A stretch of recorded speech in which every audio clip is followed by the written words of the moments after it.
الشیطان الرجیم بسم اللہ الرحمن الرحیم یا بنی آدم لا یفتننکم الشیطان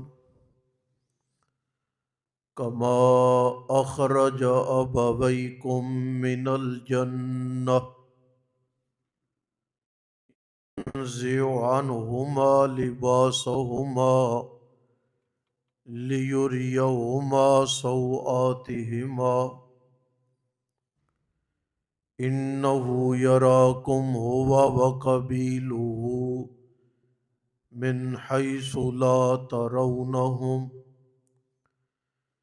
إنا جعلنا الشياطين أولياء للذین لا یؤمنون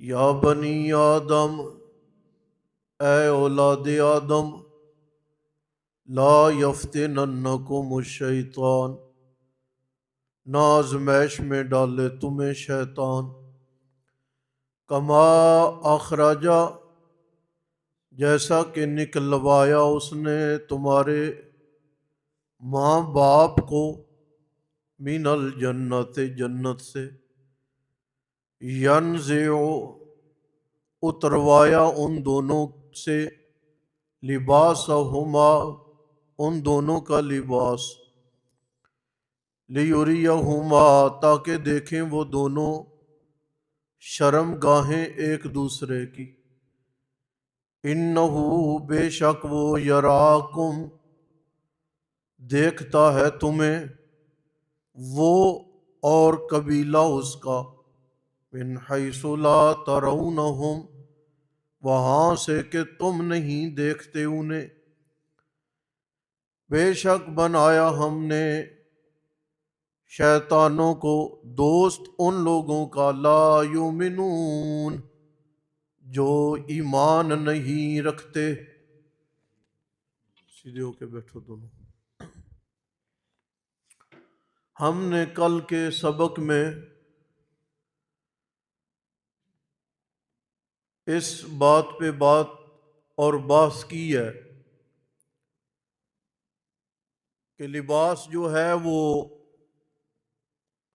ستر ڈھانپنے کے لیے بھی ہے اور دوسرا لباس ہے لباس زینت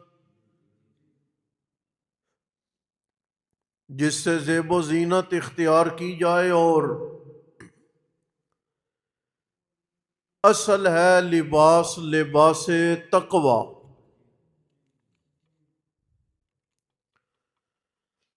کپڑا پہن لیا لیکن من درست نہیں ہوا تو کیا پہنا آج کے سبق میں پھر یہ تاکید ہے کہ اولاد آدم خیال رکھنا شیطان تمہاری ٹو میں لگا ہوا اور وہ فتنہ پرستی چاہتا ہے اور تمہیں فتنوں پہ آمادہ کرنا چاہتا ہے اور فتنوں میں تمہیں شامل کروانا چاہتا ہے تم کیا ہو وہ تمہارے آبا و اجداد یعنی تمہارے والد اور تمہاری ماں اس نے بڑی پاکیزہ جگہ جنت میں انہیں فتنے میں ڈال دیا ایک آزمائش میں ڈال دیا ہے مغالطے میں ڈال دیا اور وہ مغالطہ اور آزمائش باعث بن گئی تمہارے باپ اور ماں کے لباس کے اترنے کا شیطان نے جو آغاز کیا اور جو سب سے پہلا قدم اٹھایا وہ صرف انسانیت کو جنت سے نکلوانے کا نہیں تھا بلکہ وہ انسانیت کو بے لباس کرنے کا قدم بھی تھا۔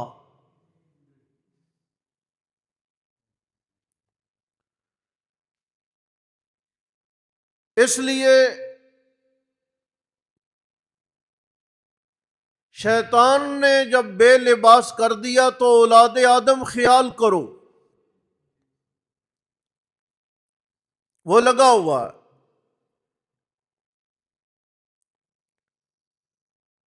اور تمہاری سوچ بھی نہیں ہے کہ شیطان تمہیں کہاں سے دیکھ رہا ہے۔ کہاں سے دیکھنے کا مطلب کسی کونے کھدڑے میں بیٹھ کے نظر ٹکانا نہیں ہے، بلکہ کہاں سے دیکھنے کا مطلب شیطان تمہارے متعلق کن کن فتنوں کی سازشیں کر رہا ہے تمہارے وہم و گمان میں بھی نہیں ہے۔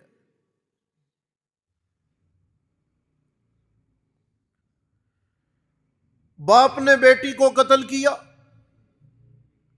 بیٹے نے باپ کو قتل کیا، شوہر نے بیوی کو قتل کیا، بیوی نے شوہر کو قتل کیا، بھائی نے بھائی کو قتل کیا، بھائی نے بہن سے زیادتی کی۔ رشتے کا وہ تقدس اور وہ احترام کھو کے رہ گیا ہے۔ یہ کیا شیطان نے،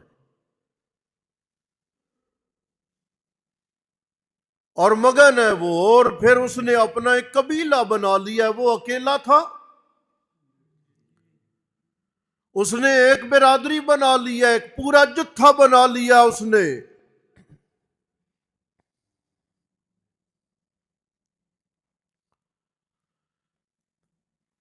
اور وہ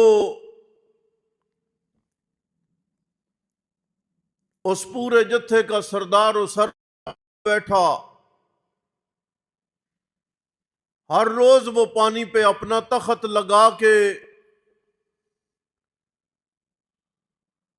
دائیں بائیں سے سوال کرتا ہے اپنے چیلوں سے، اور کیا کارگزاری ہے جی؟ میں نے بندہ مروایا، ٹھیک ہے بہ جا۔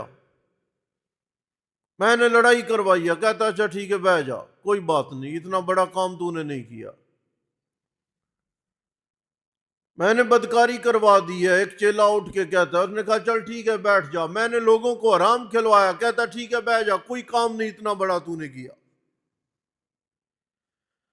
پانی پہ تخت لگایا اور وہ تخت پہ بیٹھا ہے، اور سارا دن اپنے قبیلے اور برادری کو جو اس نے بھیجا ہوا تھا کام پہ اب رپورٹیں لے رہا، لیکن خوش نہیں ہو رہا۔ کہتا ہے ٹھیک، قتل کا کیا تم نے کیا، قتل کروا دیا، خیر جا بہ جا۔ ایک کونے سے ایک اٹھ کے کہتا ہے کہ میں نے میاں بیوی میں لڑائی کرا دی ہے۔ کہتے آج ٹھنڈ پڑ گئی ہے میرے سینے میں، گلے لگ، بڑا کام کیا تو نے، کہ تو نے دو خاندانوں کو توڑ دیا، تو نے ایک قبیلے کے اندر پھوٹ ڈال دیا ہے، تو نے دو خاندانوں کے لوگوں کے مجلسوں کو ویران کر دیا، انہیں سلام دعا کے قابل نہیں چھوڑا، بڑا کام کیا تو نے، شاباش ہے تمہیں۔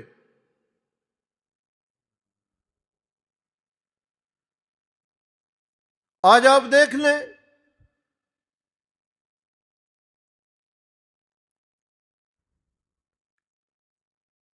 آپ کسی خاتون سے کہیں کہ آپ کی بیٹی جوان ہو گئی، لہذا اپنے گھر میں اس کے چچا کے بیٹے، ماموں کے بیٹے، خالہ کے بیٹوں کا داخلہ بند کر دے۔ کوئی کر رہا؟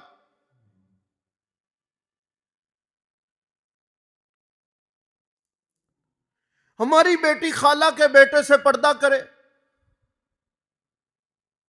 ماموں کے بیٹے سے پردہ کرے، چچے کا بیٹا گھر میں نہیں آئے گا تو کون آئے گا، خالہ کا بیٹا گھر میں نہیں آئے گا تو کون آئے گا۔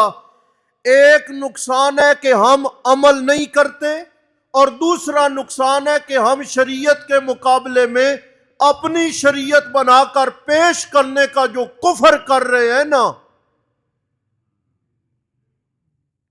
نقصان یہ ہے۔ یہ جو آپ نے فرمایا تھا رات کو سوئے گا مسلمان اور صبح کافر ہوگا، اس کا کیا مطلب ہے کہ وہ کلمے کا انکار کرے گا اور کافر ہوگا؟ نہیں، وہ شریعت کے بعض اصولوں کی دھجیاں اڑانے کی وجہ سے کافر ہوگا۔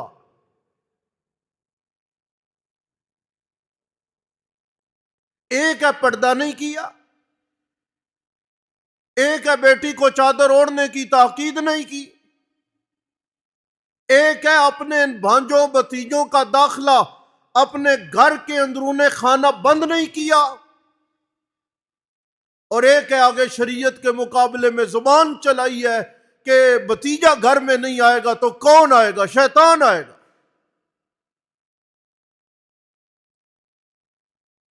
یہ ہے شریعت کے ان قوانین اور ان اصولوں اور ان ضابطوں کو جتنا ہم مسلمانوں نے پامال کیا ہے۔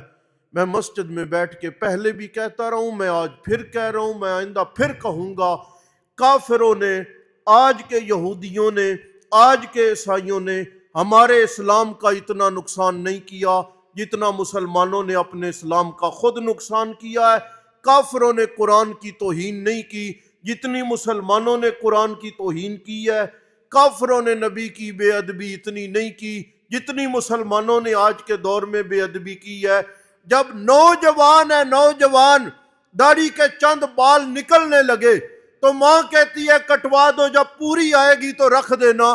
یہ جو گھر میں ماں کافر مزاج کی بیٹھی ہوئی ہے، وہ گھر کا بندہ کہتا ہے کہ ڈنمارک والوں نے خاکے بنا دیے۔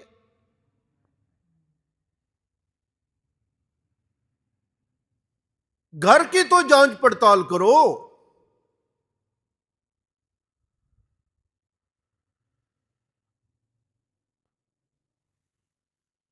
ایک زمانہ تھا کہ مسجد نبوی میں باہر سے کچھ لوگ آئے، اونچی اونچی باتیں کرنے لگے۔ حضرت عمر نے بلوایا، پوچھا کون ہو؟ ہم پردیسی ہیں۔ فرمایا چھوڑ رہا ہوں، اگر تم اس علاقے کے ہوتے تو تمہیں سرے بازار کوڑے مارتا، کیونکہ تمہیں حیا نہیں آتی؟ ہمارے نبی کی مسجد میں تم اونچی باتیں کرتے ہو۔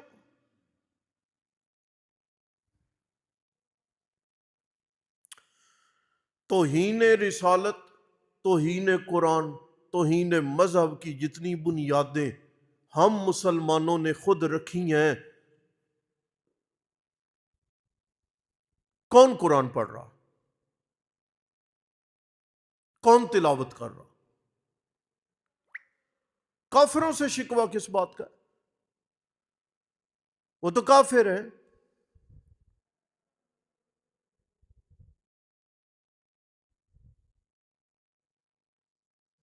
تو شیطان اپنی محنت میں لگا ہوا ہے، اس نے اپنا ایک خاندان بنا لیا ہے، قبیلہ بنا لیا ہے، اپنی ایک برادری بنا لی ہے۔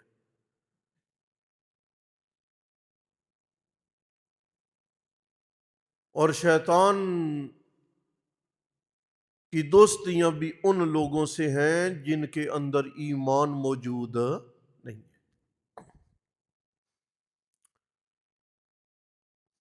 آپ دیکھیں اپنے محلے داری میں گنتی کریں،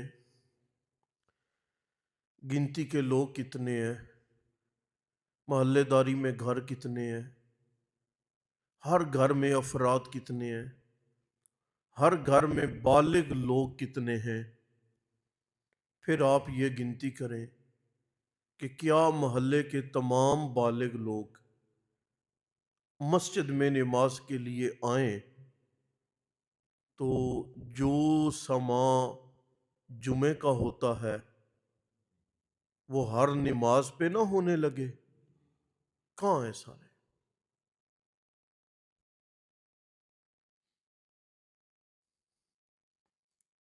کوئی بندہ ہمیں نظر نہیں آتا، کوئی ہمیں نہیں لگتا کہ ہمارے گاؤں میں اتنے لوگ رہتے ہیں۔ کبڈی کے دن پتہ چلتا ہے کہ ہمارے گاؤں کی بھی آبادی ہے۔ میلے والے دن پتہ چلتا ہے کہ ہمارے گاؤں میں بندے رہتے ہیں، شادی کی تقریب پہ پتہ چلتا ہے کہ ہمارے گاؤں میں کچھ لوگ ہیں، مرد ہیں۔ مسجدوں میں عید والے دن تھوڑا سا پتہ چل جاتا ہے کہ ہمارے گاؤں میں بھی جوان ہیں۔ میں عرض یہ کر رہا ہوں، لا یفتننکم الشیطان، اولاد آدم، شیطان نے قسم کھا لی ہے تمہیں آزمائش میں ڈالنے کی، اور اس نے یہ قسم کھا لی ہے کہ میں ہر طرف سے گمراہی پہ آمادہ کروں گا۔ وہ کر رہا ہے۔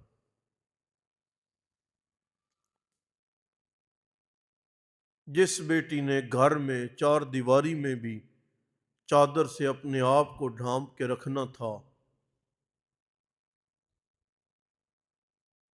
اس کی صورتحال دیکھیں۔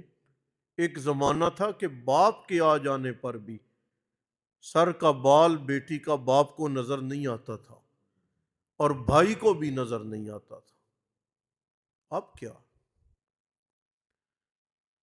اگر آپ تبدیلی چاہتے ہیں، انقلاب چاہتے ہیں، کھوکھلا نعرہ نہیں چاہتے، تو پھر ہم سب کو مل کے اپنے طریقہ کار، اپنی زندگی، اپنا اسلوب اور اپنے نظام کو بدلنا ہوگا۔ تب جا کے ہم اس قابل ٹھہریں گے کہ معاشر میں ہم سرخرو ہو جائیں۔ اگر نہیں تو پھر وہی بات ہے کہ ایک زمانہ آئے گا، قرآن ہوگا، پڑھنے والے ہوں گے، لیکن قرآن ان لوگوں کے حلق سے نیچے نہیں اترے گا۔ اب وہ زمانہ ہے جس سے ہم گزر رہے ہیں۔